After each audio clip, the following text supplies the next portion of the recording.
Welcome to the Bold Lounge podcast. My name is Lee Burgess, and I will be your host. If you're anything like me, you love hearing inspiring stories of people who have gone on bold journeys and made a positive impact in the world. This podcast is all about those kinds of stories. Every week, we'll hear from someone who has taken the leap or embarked on an extraordinary journey. In addition to hearing their stories, we'll also learn about their bold growth mindset that they use to make things happen. Whether they faced challenges or doubts along the way, they persisted and ultimately achieved their goals. These impactful stories will leave you feeling motivated and inspired to pursue your own bold journey. I believe everyone has a bold story waiting to be freed. Tune in and get ready to be inspired.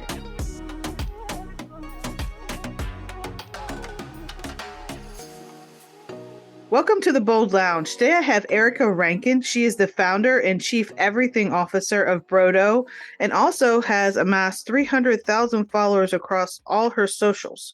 Welcome to the Bold Lounge. Thanks for having me. So I'm excited to kind of jump into your bold story, and we'll start with your definition of bold. How would you define bold? I think bold to me is living your truth and ignoring all outside, like environmental factors, like people, circumstances, whatever it may be, doing things that you've always wanted to do and stepping into something and living your truth. And that's what I would define bold as. Okay, that's a great definition. When do you remember, or when do you feel that you started living that definition or have an example of that definition in your life? I think the first time I was truly bold was in 2018. I was working my 9 to 5 job and started listening to entrepreneurship podcasts at my desk and got exposed to a lifestyle that I never really knew anything about. And I decided to quit my job and book a backpacking trip to Southeast Asia on a whim, and just decided that I didn't any longer want to work at that university that I worked at. I was working 2 other jobs. I wanted more for myself. And I guess that was the first time that I really stepped into something uncomfortable and something that I always wanted to do. So how popular was that with your friends and family when you said, I'm just gonna stop what I'm doing now and go Southeast Asia backpacking? Did it matter, or did it come into your thought process as you made that bold decision? I guess it did. I thought, because I went to university, I got my degree, and I'm very grateful that my parents paid for my education. And the whole idea was I would work for a year and then go back to school to get my master's. Mm-hmm. And I decided I don't want to do this. I want more for my life. I'm not happy in the field that I'm in. I majored in psychology. And I remember telling my parents, I'm going to Thailand and, Indonesia and Malaysia for 3 months, and they were not happy with me and they were confused, and I was spending all my savings on this trip. And then my friends supported me, and they thought it was good because they had traveled before, so I did get support from them, but my parents were not so impressed with that decision. Yeah, because I think we grow up, I'm much older than you, I'm pretty sure, but I think we grow up with this expectation of some order of how we're supposed to do things. Like you go to high school, then you go to university, then you get your master's, then you get your PhD, whatever it may be. Then you have your job, and then you count down the days till you retire. At least that's how it was, like how I was brought up, in the sense of having something stable, having something that, has a 401k and all that jazz. And I think that's why for a very long time, I didn't really realize I could be an entrepreneur until I was 48. And when did you have this revelation? How old were you in 2018? So I'm almost 29 now. I think I was 23 Okay. maybe. Yeah. Okay. So early 20s, made the decision. And then why did you pick to go to Southeast Asia? Was that just to kind of explore and see other cultures, or why did you pick that particular area? Yeah, I've never really left my small town of 25,000 people, and I felt very privileged in a way, and I wanted to just immerse myself in a different culture. And I thought about going, Europe would have been cool, but Asia was affordable, and I had friends that went and they had really good experiences. And I just wanted to see Thailand. It was always on my list of places to go. And I actually ended up staying a lot longer than I intended to. I basically stayed until I ran out of money because I was having such a good time. But And then you went by yourself, right? So you went to another country just with your savings basically in hand in your backpack, and you stayed in Thailand. And what did you learn about yourself during that time that you were exploring and kind of being on your own? I think the one thing I learned is that there are good people in the world because I grew up very introverted because I am an introvert. Yeah, I lost a lot of friends in high school because this is something I'm working on. I'm very hard on myself and I'm hard on others. And if people hurt me, it's really hard for me to forgive them. I've gotten better. So I think I was surrounding myself with not the best people growing up, and I kind of kept to myself. And I had this perception that all people, are out to get you and they're all for themselves, and I had a hard time making friendships. And then on this trip I met a lot of really good people, and to this day some of them are still my friends. And this one girl that I met, we were so similar and we became really good friends, and I found out that we had the same birthday, which was super weird. But I met really awesome people who were supportive, and a lot of them were entrepreneurs, and that's kind of what sparked this whole idea of starting my business. The one thing that I really learned when I talked to people who were running their own businesses is that their face would light up when they talked about what they did, and they were excited, they were passionate. And that was something I'd never seen before. Everyone lives for the weekend, they get the Sunday scaries. It's like the 9 to 5 life, come home, unwind, whatnot. And I didn't want that for myself. And I think when I saw this other side of like what work could look like, I remember feeling in my bones when I was having conversations, I'm like, I want that. Whatever they have, I want it. I don't know what it'll be, but I want to have what they're living, right? Yeah. And you were open to trying something you didn't know if it would fail or succeed, but you knew you would learn. Yeah, Yeah. exactly. Yeah. So what made you step into that? Because sometimes that's the hardest thing for people to do, honestly, is that one bold, tiny step, which is I'm going to do something different. I'm going to first, leave the role that I had after everyone had a plan for me. And I even had a plan for myself, right? I mean, because that was your plan up until it wasn't. And Hmm. you decided to kind of do your thing. And now, you're ready to do something different, which is establish your own company, which is Brodo. So we'll talk about kind of how that came out. But like, it's not easy for some people to step into that. And some people will say, oh, well, you didn't have a family or you didn't have a this or that. But regardless of those things, I think if I would say to someone, well, you don't have those responsibilities, I wonder if they would still take that step. So I'm just interested in what inside of you made you want to do something that you knew it could fail. I think because I knew what I didn't want, Hmm. I didn't want to work that 9 to 5 job that I had. I didn't want to go back to school and be in student debt, for up until like my 40s. It wasn't as scary to me because the grass looks greener on the other side, right? I'm like, you know what? That's scary, but it's more scary staying where I am. And that was what scared me the most. I remember sitting at my desk and being like, is this it? Is this the end for me? And I was surrounded by people who were now they're like in their 50s or 60s and working there for years and years and years. And I just didn't want that for myself. I think also like listening to so many podcasts, my perception of failure really changed even before I got started because Hmm. successful entrepreneurs, they didn't it's like hitting a pinata. Their first swing, they didn't get it. Their second swing, they didn't get it. It took like many swings for them to get it and get the candy. And I thought, okay, even if I don't get it on my first swing, like at least I'm going to learn a lot and I can take those skills and whatever I learn, I can apply it to whatever next thing I do. And that's kind of how I perceived failure throughout the whole like 4 years that I've been pursuing entrepreneurship. And I think you have to think that way when you're Yeah. in it. Yeah, it's definitely a different, I mean, it's still the same word, but I think for me, like it has a different definition. It's not, it's just never been the end, honestly, even when I was in the corporate setting. But I think for some people, failure equals kind of that fixed mindset, meaning I didn't do well, I'm not good enough, I'm not skilled enough, I'm not expert enough, I can't be successful. And I think for me, it means, okay, I got to try a different route. Maybe that wasn't a good idea. Maybe I need more help. Maybe I shouldn't have done this. I should do this first. Like instead of those are the things that kind of percolate when as an entrepreneur, you fail. It may also happen in the corporate world too, because I think you can have an entrepreneurial mindset and be in a different role in a setting as long as it lets you kind of do the things that you need to do. And for the most part of my career, the longest part of it, I was able to do that. I think when it got just to the point where you would bump against some of the barriers or kind of the bumpers that you couldn't break through, I think that was probably where it got a little bumpy. Yeah. So when you think about creating your company, like where did it start to grow? Where did the idea start? How did you start to nurture it? And then what was startup? What did it look like? So I guess so Brodo itself, I remember when I got home from my trip, I sat down on my mom's carpet in her living room and I thought, okay, what am I passionate about? What does the market need? And like what do people want? And prior in 2018, I competed in bodybuilding and I used to like make so many healthy versions of my favorite treats. And one of them was like these little cookie dough bites. And I posted them on my Instagram page and they got tons of engagement. People would recreate them. People would ask me if I would ever sell them. And so I kind of thought back to that. Like, I love baking. There's nothing like this in the market in Canada. And then people want it, right? There was a product market fit.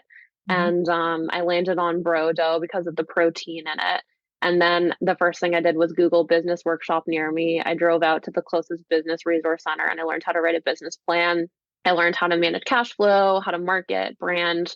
And then I went on, like in Canada, we have so it's kind of like Craigslist, but it's called Kijiji. Okay. And I found a roommate on there because I was like, okay, I live in this really small town and I want to start this business. I need to find a kitchen. So I went on Kijiji and I moved to Ottawa. So I found this girl who lived in Ottawa and she was looking for a roommate. Rent was super cheap. I had never met her before. We had one phone call and I thought, okay, I'm going to move in with her.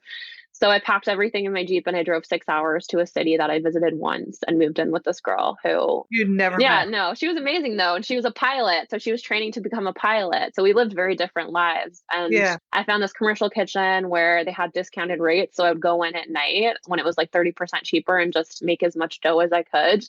And then I would get pallets delivered to like our apartment and get them brought up to our living room. And eventually I moved into a one bedroom and kind of operated out of there. But that's kind of what the first year or so looked like. And so, what was the first time that you realized I'm on the right path? Or was there a time where you thought this is a bad idea? All the time. I thought it was a bad All idea. the above? Yeah, yeah. Because again, I have no food background. I don't know anything about food science or shelf life or anything like that. So there was like a lot of learning curves. And the moment where I realized, okay, like I have something is when I had my first video go viral on TikTok. And I got like 150 orders in the span of 48 hours. And that was just in Canada and it was crazy. I remember texting my friend and I'm like, want to come over and watch Netflix and fold boxes all weekend? And she did. So we sat on my couch and just folded boxes and stacked them. And So how did you continue to grow the business? So that was kind of like one of the first big moments, your socials and your followers. We connected on LinkedIn. So I think from the perspective of getting out there and getting yourself out there, what was kind of the next milestone for you? Because you started with, and we talked a little bit before we started taping, with 10K, your savings, right? And you then kind of, trial and error, those learnings along the way. What was after your TikTok moment? Like, what was the next milestone where you're like, I think this can work? yeah, I mean, it wasn't pretty like that whole growth phase. I got to a point where I didn't know how to grow the business any further because I've never done this before. And, I lived in a place where everyone worked for the government. All my friends work for the government. And I couldn't really come to them and be like, hey, I have this problem. Like, how do I grow my cookie dough business? They're like, we don't know. We can't help you. So that's when I turned to LinkedIn and I initially went there to get mentorship and try Mhm. to find people who have done what I'm trying to do. And I was raiding my pantry, going through all the products that I consume on a regular basis, finding the CEOs and founders on LinkedIn, connecting with them. Some of them were kind enough to get on a phone call with me and kind of guide me and mentor me. And to this day, some are still my mentors. But I hit a plateau and I couldn't grow. As you know, like you can't run a business on your own doing everything. You need to Mhm. work on the business, not in the business. And I was working in the business for so long and my wheels were spinning. And I really struggle with delegating. I think every founder does. Like they want to, you're the best at screwing the lids on, you're the best at posting on social media and whatever it may be, but you can't scale like that. So I think I realized, okay, I can't keep making dough in the kitchen anymore. I need to find a manufacturer. And so I was learning all these things from different people on who I met through LinkedIn and started to outsource stuff and then realized, okay, I have something here. I have people who want to help me grow it. And I started letting go of pieces of the business and things were starting to come together so it could grow. Yeah. Did you have to get support financially to do some of the things as you grew? Did you have to get VC money or anything, go through that process? So I got a lot of loans, small business loans. I got grants, and then I have two investors now. So they came Okay. in and they helped me fund this next growth. Yeah. Okay. Because I only ask that because some people think they have to have that all figured out at the beginning. And I know there were some bumpy parts at the beginning of your business that you would probably not do again, right? I mean, I think that's how we learn. Yeah. But sometimes I think when people are limited by whatever they want to do, it could be starting a business, it could be trying something different, it could be how do I change even roles within the company I'm in? I mean, it could be a multitude of things. It doesn't have to always be entrepreneurial, but they think too much about what they have to have lined up. I have to have Hmm. these things in place. I have to have these things already. And we see this like a million times a day on LinkedIn. Begin before you're ready. But it's true. And I think that could be in any facet of anyone's life of just start taking the steps towards it. So when you're thinking about that in kind of your business, was there a moment where you were taking the steps and truly unsure of what was next and what is next for Brodo now compared to kind of where you thought it was going to be maybe 2 years ago? Yeah, I mean, you can never plan. I have a business plan and it's always been wrong. Like it's always been wrong. Like I don't know. I think it's good to have like some sort of path, but just understand that you're gonna like veer and go off the path. Like it's inevitable. Nothing goes to plan. And Right. an example of, I thought I would be a lot further along than I am now. I'm 4 years in. Yesterday I was at a grocery store giving out samples and I thought, oh wow, like when I get 4 years in, I'm going to be doing millions and I can outsource everything and I'm going to be high level managing things. And I'm still very much in the weeds working in the business and on the business. So I think for me, I went through a lot of pivots with the company as well. Like I had a product market fit issue and I launched a product into grocery stores last year that just didn't sell for a variety of reasons. It was too expensive. Some ingredients weren't too great. The serving size was too big. There was just a bunch of things that were working against me. So I collected a bunch of data and launched a brand new version of the product this past summer, which is now selling well. And I'm very happy with it. But there's going to be things that come at you in all directions that you're not prepared for. And you just have to kind of go with it and learn as you Hmm. go. It's like, what do they say? Like, it's like building a plane when it's flying. That's literally Hmm. what entrepreneurship is like. You're not going Yeah. to have everything figured out and built from when you take off. So, Yeah, and it may be a while till you even know it's playing. Honestly, I mean that's kind yeah. of you're building something, and like you might not know what's working or what's going to hit, or I know several times along my journey for the last 3 years, things that I'm like, well, that's really not resonating with my audience. People aren't really engaged, but they're not dropping off. And then I go to do something and I hear from three or four or, five people about how much this means to them and what they've done with it and how it's brought them through, really tough times. I'm like, well, I can't stop doing that. So it's like sometimes you don't even know who's watching or who's being inspired or who's connecting with your product as well as you, even though you're in it every day. So that's something to note too, because you might not know what you're even building, but you're building something. Mhm. So when you think about advice or guidance anyone's given you along the way, what's some of the best advice you've received? I think one big thing is I have a mentor and he says, we're best equipped to help the person we used to be. And I really love that statement just because, when you're going through things and everything's going wrong, you're like, why is this happening to me? Like, I worked so hard. Why is this going wrong?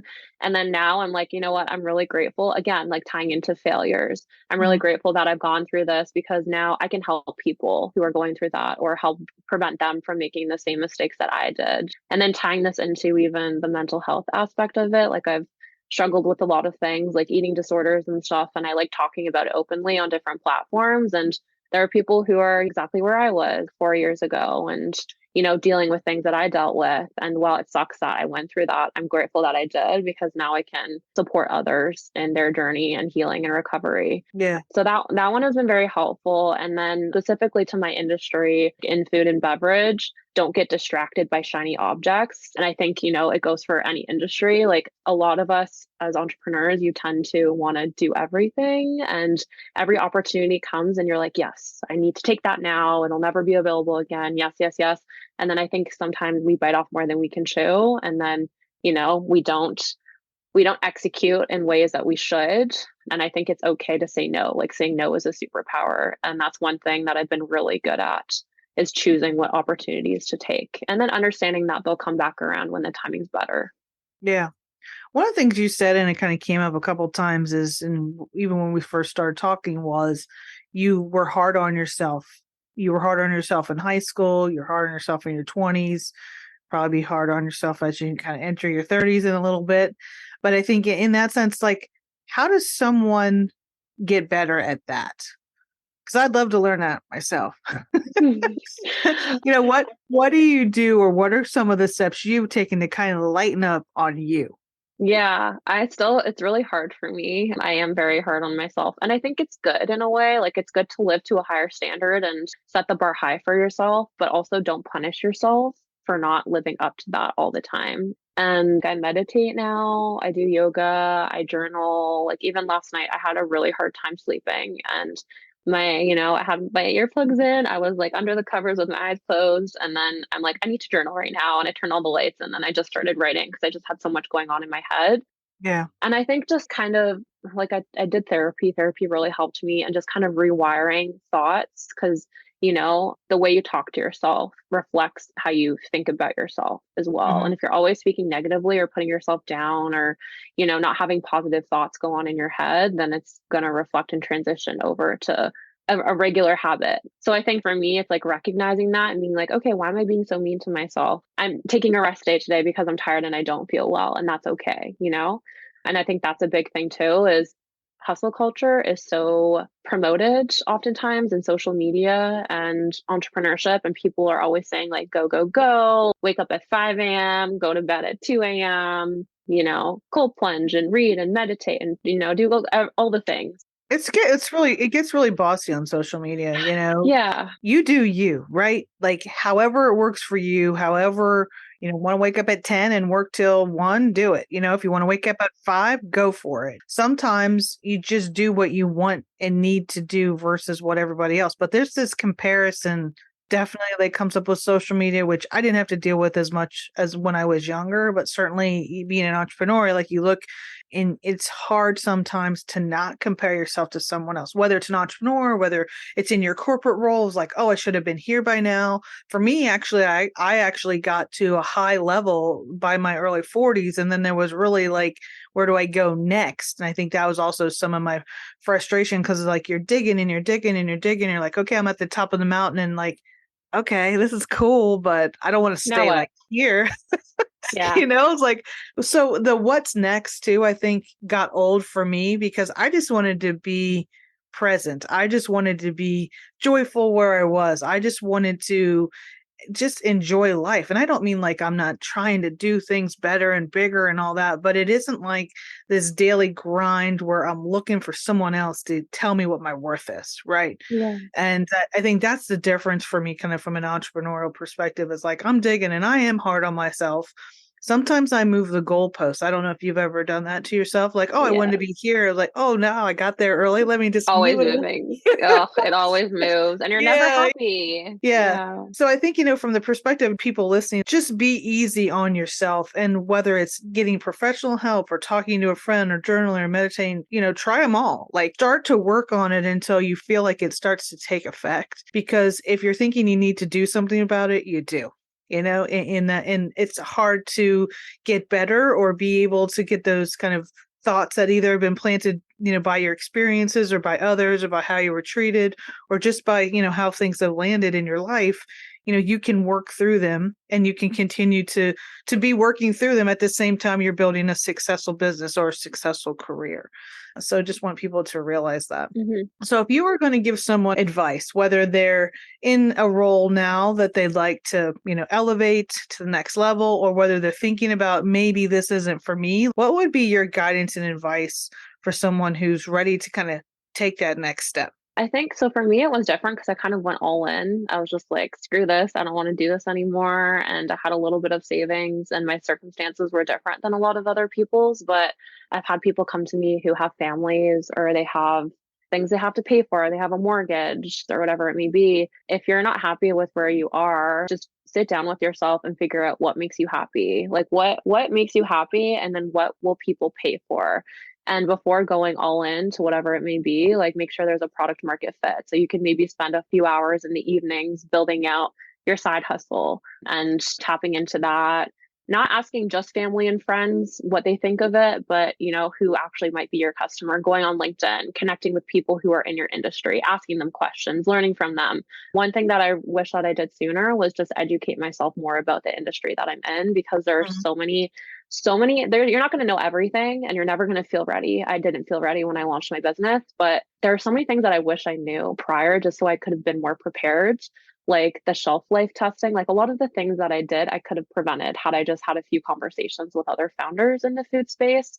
Mhm. So I think just like learning about the industry, making sure that whatever you're building out, people are going to buy it and it's going to be an effective business, or a business that works. And don't invest a lot of money into it at the beginning. I think that's huge, because some people think they need the fancy website, they need the fancy branding and the logo and all of that. But really, none of that's important. And I got my logo made off Fiverr for $50 and used that for 2.5 years, and Mhm. built my own Shopify website and took my own product photos. It didn't look pretty. Yeah, you live and you learn. Yeah, I think that's one thing that I share with people too, is like, because you hear a lot of people like, oh, I have to have my thought leadership built, and I have to Yeah. have my followers, and I have to have my website looking beautiful. And I think I'm on the third iteration of my website, and every one gets bigger and has more about it and those types of things. But starting off, people aren't going, they're not going to www.u.com. They're gonna, you are your brand, you are your website, you are the way that you sell things. So I Mhm. think whatever you can do to focus in on that, which usually is lower budget than building something. And then even if you want to do something like those things, they don't have to have, you don't have to have the $5,000 version. Like you Mhm. said, Fiverr, $50 version or $10 version or whatever it may be. Canva on your own. Like there's just so many Yeah. ways that you could do things individually. But I think they hear things and they also like, oh, if I don't have enough followers and this, I was like, I didn't have any followers when I had 80 when I started, and I have 15,000 now. So in the sense of just thinking about that, don't let that limit you either, I think is really important for people to hear. Would you agree? Because I don't know how many followers did you have when you first started out? Uh, Gosh, like none. I think I had, You I had think I your had 12. mom? I had 12 connections on LinkedIn in 2020, and Yeah. TikTok I started in 2021, and Okay. then Instagram, I went on there and I pretended that I had thousands of followers, and I think I had like, when I first started, maybe a couple hundred, and I'm like, "Hey Yeah. guys, we have a restock. We were sold out." Da da da da da, and Yeah. maybe 10 people, 20 people are watching that story. So you just you pretend you're bigger than you are, and it comes, and you just have to build and put in the work Yeah. daily, and it's like compounding interest, right? Yeah. I read something yesterday. It was like someone, they said the illusion becomes a reality. And Yeah. I think it actually was Buster Rhymes on the Diary of a Okay. CEO podcast. And he said, he had so many doubters. He had a really hard life growing up. And he just wanted to prove like he had a reason, but he was the best. He was going to be the greatest, and then the illusion that he had became the reality, and that obviously for him led to some negativity as well. But I think in Yeah. the sense of just the positive side of that is really, I call that manifesting. Like I'm going to, whatever it is, insert it. I am going to be successful. I am going to build my business. I am going to grow. And I think those are all positive things that someone can say, regardless of what they're doing. So Hmm. I really appreciate your time today for being on the Bold Lounge. All the information about Brodo and Erica is below if you want to join and learn more about her adventure on LinkedIn. Do connect with her on Instagram, also TikTok. Thank you so much for being on the Bold Lounge. Yeah, thanks for having me. Thank you for listening to the Bold Lounge podcast. Through the continuum of bold stories, vulnerability to taking a leap, you will meet more extraordinary people making a positive impact for others through their unique and important story. By highlighting these stories, we hope to inspire others and share the journey of those with a bold mindset. We hope you've enjoyed this podcast and look forward to sharing the next bold journey with you.